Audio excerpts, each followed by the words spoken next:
Seigneur, ce matin, nous voulons également te témoigner notre amour au travers de ces dîmes et ces offrandes.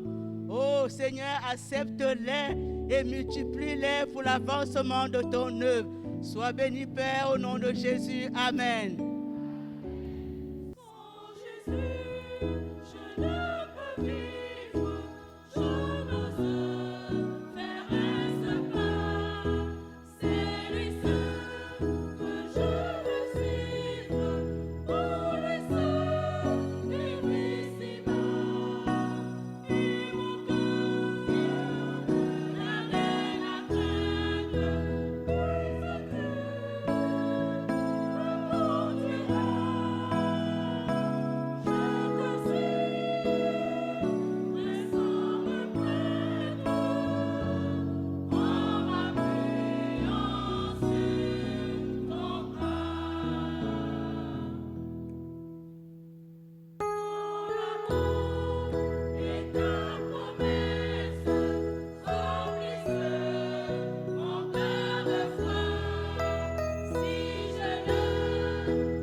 Dans la nuit la plus profonde,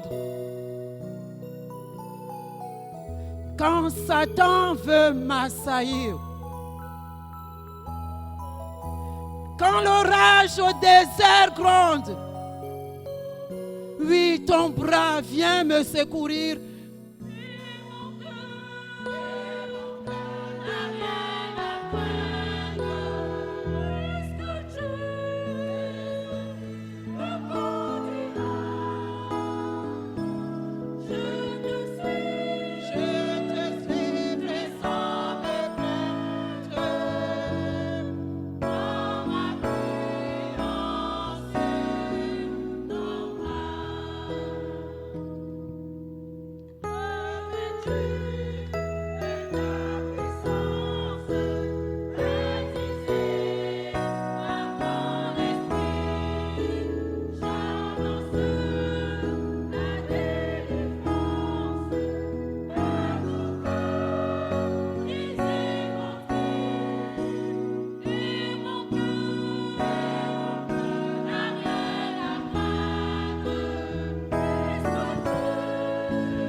Amen, amen.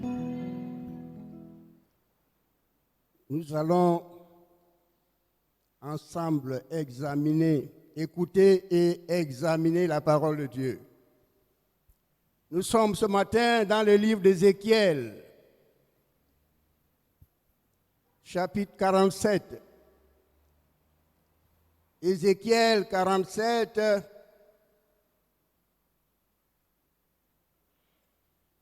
je lirai du verset 1er au verset 9. Ézéchiel 47, verset 1er au verset 9. Premier verset, il me ramena vers la porte de la maison. Je voudrais vous faire remarquer qu'il est écrit ici ramena. Ça veut dire qu'il a déjà été une ou deux fois. Tout ça ici, il est écrit il me ramena. Il me ramena vers la porte de la maison. Et voici de l'eau sortait sous le seuil de la maison, à l'orient, car la face de la maison était à l'orient. L'eau descendait sous le côté droit de la maison, au midi de l'autel. Verset 2. Il me conduisit par le chemin de la porte septentrionale et me fit faire le tour du dehors jusqu'à l'extérieur de la porte orientale. Et voici l'eau coulait du côté droit. Verset 3. Lorsque l'homme s'avança vers l'orient, il avait dans la main un cordeau et il mesura 1000 coudées. Il me fit traverser l'eau et j'avais l'eau jusqu'aux chevilles. Verset 4. Il mesura encore 1000 coudées et me fit traverser l'eau et j'avais l'eau jusqu'aux genoux. Il mesura encore 1000 coudées et me fit traverser et j'avais de l'eau jusqu'aux reins. Je voudrais faire remarquer que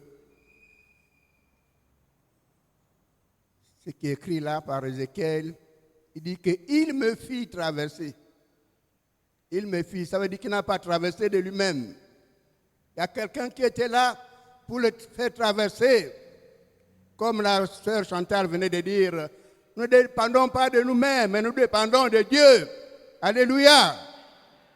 Si nous voulons voir de grandes choses se faire par le Saint-Esprit, nous devons d'abord dépendre de Dieu. Verset 5. Il mesura encore 1000 coudées. C'était un torrent que je ne pouvais traverser, car l'eau était si profonde qu'il fallait y nager. C'était un torrent qu'on ne pouvait traverser. Verset 6. Il me dit, as-tu vu, fils de l'homme? Je veux aussi faire remarquer qu'on lui demande, as-tu vu, toi, fils de l'homme? As-tu vu?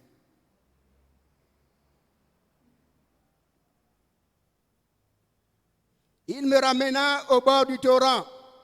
Verset 7. Quand il m'eut ramené, voici, il y avait sur le bord du torrent beaucoup d'arbres de chaque côté. 8. Il me dit, cette eau coulera vers le district oriental, descendra dans la plaine et entrera dans la mer. Retenez ce verset. Il est dit que cette eau coulera vers le district oriental, descendra dans la plaine et entrera dans la mer. Lorsqu'elle se sera jetée dans la mer, les eaux de la mer deviendront saines. Tout être vivant, verset 9, qui se meut vivra partout où le torrent coulera. Et il y aura une grande quantité de poissons.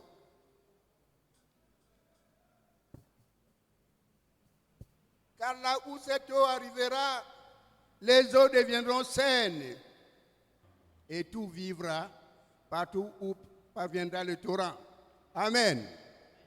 Amen. Ce matin, je voudrais dire que nous avons besoin du torrent. Il faut que le torrent court dans nos vies ce matin. Alléluia. Le torrent doit courir dans nos vies ce matin. Nous passons un temps, c'est comme un temps mort, où les choses ne marchent pas bien, où les chrétiens n'arrivent plus à évangéliser, où nos cultes ne sont plus comme avant. Pourquoi? Parce qu'il y a quelque chose qui se passe. Satan a frappé fort. Et l'Église est amoindrie. Il faut que les chrétiens que nous sommes s'élèvent dans la prière, dans le jeûne, afin que l'eau coule à nouveau, que le torrent coule à nouveau. Le torrent venant de Jésus coule à nouveau pour que la vie reprenne dans l'Église. Si nous prenons le verset 3, il a dit que lorsque l'homme s'avança vers moi, il avait dans sa main un cordeau et il mesura 1000 coudées et me fit traverser l'eau. Et j'avais l'eau jusqu'aux chevilles. Je voudrais dire par là que cette expérience de l'eau jusqu'aux chevilles correspond à une étape, à une connaissance superficielle de la grâce et de la puissance de Dieu. Quand on a l'eau jusqu'aux chevilles, c'est une connaissance superficielle. Nous ne connaissons pas Dieu à fond. Il s'agit là, la Bible qualifie cela d'un chrétien charnel. Parce qu'il reste dans cette étape, l'eau jusqu'aux chevilles. Il n'avance pas. Il est là, les années passent. Il n'avance pas. Il ne fait pas des efforts pour aller en profondeur.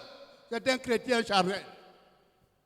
L'eau jusqu'aux chevilles qualifie ça de chrétien charnel selon les Écritures.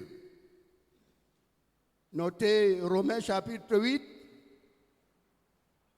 Vous lirez après dans la maison. Il est écrit, il n'y a donc maintenant aucune condamnation pour ceux qui sont en Jésus. En effet, la loi de l'esprit et de vie m'a affranchi de la loi du péché et de la mort. Continuons la lecture, verset 4. Le prophète avance encore un peu. Et il mesura 1000 coudées et me fit traverser et j'avais l'eau jusqu'aux genoux. La première fois, il avait l'eau jusqu'aux chevilles.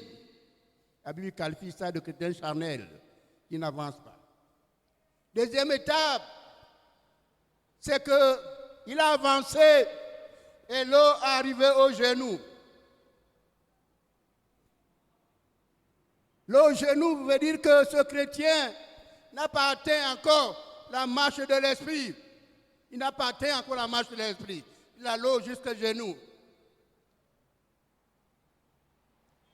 La vie dans l'obéissance de tous les instants totalement. Il n'est pas encore arrivé. Il n'a pas une confiance absolue à son Seigneur. Ce chrétien est privé de la vie qui surpasse toute connaissance. De nombreux chrétiens sont comme ça, se contentent de faire juste dans la grâce de Dieu ce qu'il reçoit. Il a l'eau jusqu'aux genoux, il s'assoit, il croit qu'il est arrivé. Ce genre de chrétien ne cherche pas à aller plus loin. Il mesura encore 1000 coudées et me fit traverser. Et j'avais l'eau jusqu'aux reins. Troisième étape. Première étape, l'eau arrivée aux chevilles. Il est loin des bonnes choses, la grâce de Dieu, qui était charnel. Deuxième étape, il a fait un pas de plus. L'eau arrivée jusqu'aux genoux. Il a fait des efforts. Troisième étape, Il avance et il a l'eau jusqu'au rein. Il a l'eau jusqu'au rein. Il a fait des efforts. En ce moment-là, quand tu as l'eau jusqu'au rein, cette étape, l'esprit commence à te soulever. Quand l'eau arrive au rein, l'esprit commence à te soulever. Tu es dans une autre étape. C'est-à-dire tu baignes dans la grâce. La grâce augmente en toi. Parce que tu as la troisième étape, l'eau jusqu'au rein. Et dans la parole de Dieu, le rein symbolise la force. Le rein symbolise la force. Le prophète est arrivé au point où le siège de sa propre force est enveloppé. Quand tu as cette étape, le siège de ta propre force est enveloppé dans la puissance de Dieu. Il fait l'expérience annoncée par Zacharie dans le chapitre 4, verset 6. Alors il reprit et dit, c'est ici la parole de l'Éternel adressée à Zorobabel. Voilà ce que dit Zacharie, chapitre 4, verset 6. Ce n'est ni par la force, ni par la puissance, ni par la force, mais c'est par mon esprit, dit l'Éternel des armées. Amen.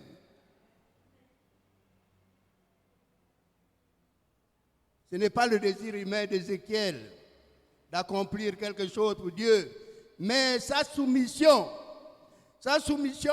aux directives de l'Esprit et sa dépendance vis-à-vis de Dieu qui le permet d'avoir une vie abondante. Quand l'eau arrive jusqu'au rein, c'est une vie abondante.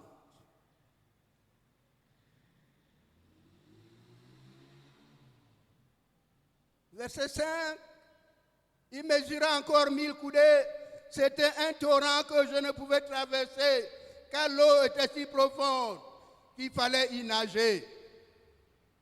Quatrième étape, il mesura encore 1000 coudées. Et c'était un torrent que je ne pouvais traverser, car l'eau était si profonde qu'il fallait y nager. C'était un torrent qu'on ne pouvait traverser. Et Ézéchiel était là. Je peux vous dire que nous sommes de l'eau. Nous qui avons nagé dans les temps passés à la mer comme à l'Ogoué. Quand tu es à l'Ogoué, quand l'eau arrive au rein, vous sentez que vous n'avez plus l'équilibre. Vous perdez l'équilibre, surtout quand il y a le courant. Vous commencez à tanguer. Il n'y a plus d'équilibre. Donc, en ce moment, Dieu prend la relève. La partie immergée de son serviteur, Dieu prend la relève. Il soulève son serviteur, le soutient dans l'effort. Et comme il y avait un torrent, le courant était là, qui le secouait. Donc, il a dû être soutenu par Dieu. Dieu le soutient à cette étape. C'est Dieu qui te soutient, qui te maintient, qui te permet de rester debout sans perdre l'équilibre.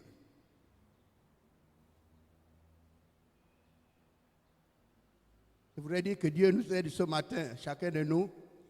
Dieu aide chacun de nous à entrer dans cette dimension, comme nous avons chanté, debout au peuple racheté.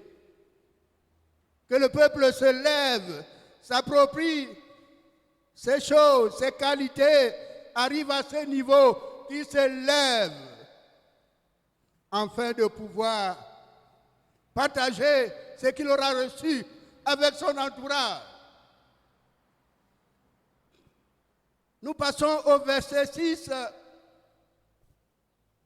Et l'homme lui dit, il me dit, as-tu vu, fils de l'homme? Il me ramena au bord du torrent. Comme il y avait beaucoup d'eau, Ézéchiel ne pouvait plus nager. Il était maintenant sous la dépendance de Dieu. Et l'homme le ramena au bord du torrent. Il dit au verset 7 que quand il m'eut ramené, voici, il y avait sur le bord du torrent beaucoup d'arbres de chaque côté. Il n'a pas remarqué quand il est parti. Mais retour, après avoir nagé, quand Dieu l'a ramené, il a remarqué qu'au bord, il y avait beaucoup d'arbres de chaque côté. Et l'homme lui dit, cette eau coulera vers le district oriental. L'homme lui fortifie en disant, l'eau qui sort du torrent coulera jusqu'au district oriental, descendra dans la plaine et entrera dans la mer. Lorsqu'elle sera jetée dans la mer, les eaux de la mer deviendront saines. Le niveau, voilà, frères et sœurs, le niveau que doit avoir la femme de Dieu, l'homme de Dieu. Il doit être à un niveau où il ne peut plus, il ne dépend plus de lui-même. Ce n'est plus lui, mais il dépend de Dieu. Parce qu'il nage dans le torrent. Et comme le torrent est fort, Dieu le soutient, Dieu le soulève. Et il dit que l'eau du torrent coulera vers le district oriental, descendra dans la plaine et entrera dans la mer. Vous comprenez, le dessous de ces deux torrents coulera, entrera dans la mer et va assainir les eaux de la mer. Les eaux salées, il va assainir les eaux salées. Ce n'est pas merveilleux ça, frères et sœurs? Qu'est-ce que Dieu veut nous enseigner par là? Il veut nous dire que quand nous cherchons de ne pas être des chrétiens superficiels, l'eau jusqu'aux chevilles, tu restes là, tu ne cherches pas Dieu. Tu es un chrétien charnel, tu tangues de tous les côtés. Tu es encore en contact avec le monde du péché.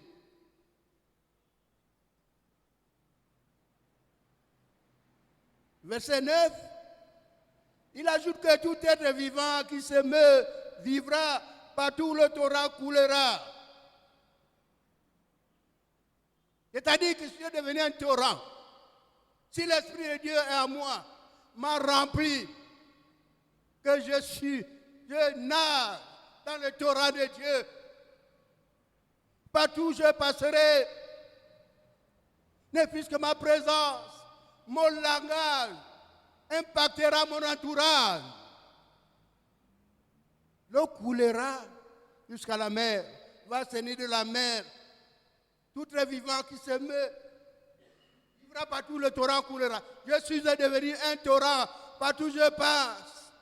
Ce que je communique à mon entourage, aux gens sensibles à la parole de Dieu, ces gens-là vont vivre. Ces gens-là auront la vie à travers moi. Alléluia. Alléluia. Si je deviens un torrent, ces gens-là vont vivre. C'est-à-dire ce que j'ai là, ce que je dégage va impacter mon entourage. Ce que je dégage va impacter mon foyer. Ce n'est pas aujourd'hui les foyers. On dit, oh, l'homme a abandonné la femme. Parce que ils sont restés là. L'eau jusqu'aux chevilles, chrétiens charnels.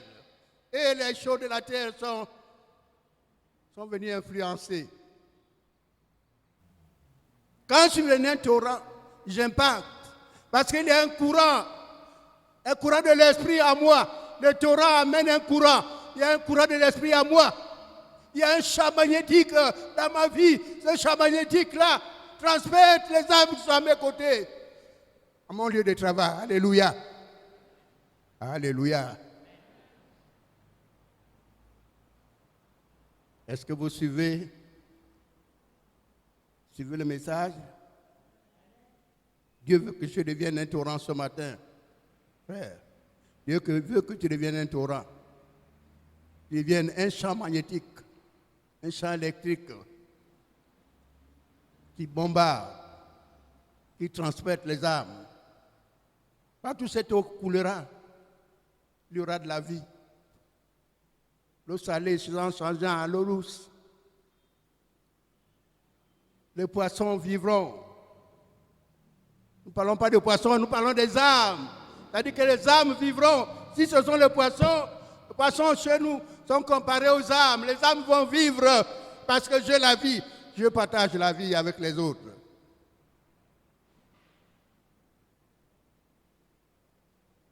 Il y aura une grande quantité de poissons, car là où cette eau arrivera, les eaux saines, et tout vivra partout. Où cette eau rencoulera. Il y a plusieurs sortes de catégories de chrétiens. Il y a une catégorie qui arrive à l'église. Une fois il est baptisé, il s'assoit. Il est suffisant, son salut est suffisant, il ne s'occupe pas des âmes, il ne s'occupe pas des autres. Les années passent, il est là. Un chrétien charnel. Un autre chrétien qui dépasse cette étape, il continue avec son Dieu. Il fait un pas de plus et l'eau arrive jusqu'au genou. La fin du deuxième pas. La troisième catégorie, le chrétien cherche Dieu. Je voudrais chercher Dieu. Je voudrais connaître Dieu. Même si les pasteurs parlent de Dieu, moi-même, je voudrais découvrir Dieu à travers la prière, à travers la recherche. Je me rappelle, dans ma jeunesse à Pont-Gentil, dans ma fougue, j'habitais au camp de la CFG là-bas. Quand je sors le dimanche, je rentre à la maison, je prends ma Bible, j'allais derrière les palutiviers là-bas. Il y avait des petits palmiers que nous appelons en mien indigo. Et j'allais là-bas. Je prenais ma Bible. Et je prêchais à ces palmiers-là, ils sont en cours comme ça, nains comme ça. Comme c'était des hommes. Je m'entraînais, je cherchais Dieu. Je voulais connaître Dieu. Je voulais connaître la puissance de Dieu. Et je prêchais comme c'était des hommes. Vous voyez, à cet âge, quand nous voyez, nous avons cherché. Et donc la troisième étape, c'est quand l'eau arrive au Rhin. Alors le torrent va souffler. Je n'ai plus d'équilibre. Je compte maintenant sur Dieu. Quand on compte sur Dieu, c'est là aussi que Dieu te prend par la main et te conduit. Je fais une petite application pour terminer. Ce qui caractérise une femme ou un homme de Dieu, c'est-à-dire que la personne, la femme de Dieu ou l'homme de Dieu marche sous la direction divine. Voilà ce qui caractérise un enfant de Dieu. La marche dans la direction divine. Deuxièmement, son but est de chercher à refléter la gloire de Dieu. Le but de cette femme et de cet homme, de chercher tous les jours à refléter la gloire de Dieu.